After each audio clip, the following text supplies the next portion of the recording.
Sir Mallareddy చిన్న సార్కు దండం పెడుతున్నందుకు మీ టికెట్ మాకు వద్దు అంట. ఎందుకట్లా? మల్కాజ్గిరి నుంచి నా కుమారుడు పోటీ చేయడు. కేటీఆర్ని కలిసిన మాజీ మంత్రి మల్లారెడ్డి కూల్చివేతలు ఆపాలనే వేం నరేందర్ రెడ్డిని కలిసిన పార్టీ వర్కింగ్ ప్రెసిడెంట్కు క్లారిటీ ఇచ్చారట చామకూర. మల్లారెడ్డి యాక్చువల్లీ కాంగ్రెస్లోకి పోతారు అని నిన్న విపరీతంగా చర్చ జరిగింది కదా. కాకపోతే ఆయనకు కాంగ్రెస్లోకి డోర్లు ఇంకా ఓపెన్ కానట్టున్నాయి. మరి ప్రజెంట్ అయితే ఆయన ఇంకా బీఆర్ఎస్లోనే ఉన్నారు. మల్కాజ్గిరి నుంచి నా కుమారుడు అయితే పోటీ చేయడు అని స్పష్టం చేసిరట. మరి నా కూల్చివేతల దెబ్బకు అదిరిపోయినట్టుంది సారు. ఇక వద్దు సాలు, ఉన్నాం ఆల్రెడీ, మా ఫ్యామిలీలో 2 ఎమ్మెల్యేలు ఉన్నాం, ఇంక ఎంపీ ఎందుకని సైలెంట్ అయిపోయినట్టున్నాడు. ఇక ఈరోజు కేటీఆర్ని కలిసినంట. కేటీఆర్ని కలిసి అసలు నేను ఆ టికెట్ అయితే వద్దు, మల్కాజ్గిరి టికెట్, నిన్న వేం నరేందర్ రెడ్డిని ఎందుకు కలిసినాం అనే దాని మీద కూడా ఆయన వివరణ ఇచ్చిందట. కేవలం మా కూల్చివేతలు ఆపాలని ఆయన పోయి కలిసినాం, ఇంక అంతకుమించి మాకు పర్సనల్ ఎజెండా ఏం లేదని కూడా చెప్పినట. మంత్రి చామకూర మల్లారెడ్డి వాళ్ళ బీఆర్ఎస్ వర్కింగ్ ప్రెసిడెంట్ కేటీఆర్తో భేటీ అయ్యారు. మాజీ మంత్రి మేడ్చల్ ఎమ్మెల్యే మల్లారెడ్డి కూడా పులాపాటి గుడ్ బై చెప్పి కాంగ్రెస్లో చేరబోతున్నారంటూ ప్రచారం జరుగుతుంది.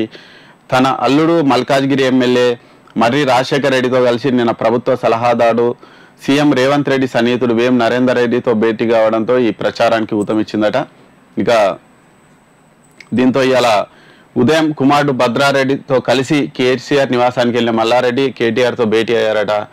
ఇక మల్కాజ్గిరి బీఆర్ఎస్ ఎంపీ అభ్యర్థిగా బరిలోకి ఉంటానని 10 మార్లు చెప్పిన మల్లారెడ్డి భేటీలో మాట మార్చినట్టు తెలుస్తుంది. తన కుమారుడు పోటీలో ఉండబోరని తమకు టికెట్ వద్దని చెప్పినట. ఇక మొత్తానికైతే రేవంత్ రెడ్డి దెబ్బకు అదిరిపోయినట్టు మల్లారెడ్డి సారు.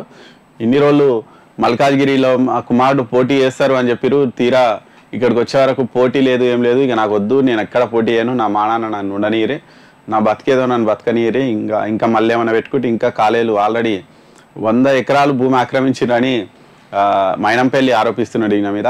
మరి మళ్ళీ 100 ఎకరాలు కూడా తీస్తే ఆయన కాలేజీలో లేకుంటే బిల్డింగ్లో ఇంకేమేమి వేసిండు. ఆయన ఆల్రెడీ రోడ్లు గులగొట్టిరు, కాలేజ్ బిల్డింగ్ గులగొట్టిరు, ఇంకేమేమి కట్టిను. మరి ఆ 100 ఎకరాలల్లో అవన్నీ కూడా గులగొడితే ఆగమైతని సైలెంట్ అయిపోయినట్టుండు. ఇక ప్రస్తుతానికి అయితే ఆయన బీఆర్ఎస్లో ఉండే అవకాశం అయితే కనిపిస్తుంది. మరి బీఆర్ఎస్లో ఉంటాడా లేకుంటే అందరు కలిసి ఒకసారి వస్తారా తెలియదు. ప్రజెంట్ అయితే ఆయన బీఆర్ఎస్లో ఉన్నారు. నేను ఎక్కడ పోనని కేటీఆర్కి అయితే ఆయన స్పష్టం చేసినట. అది మల్లారెడ్డి సార్ కథ. టికెట్ వద్దు అంటున్నట.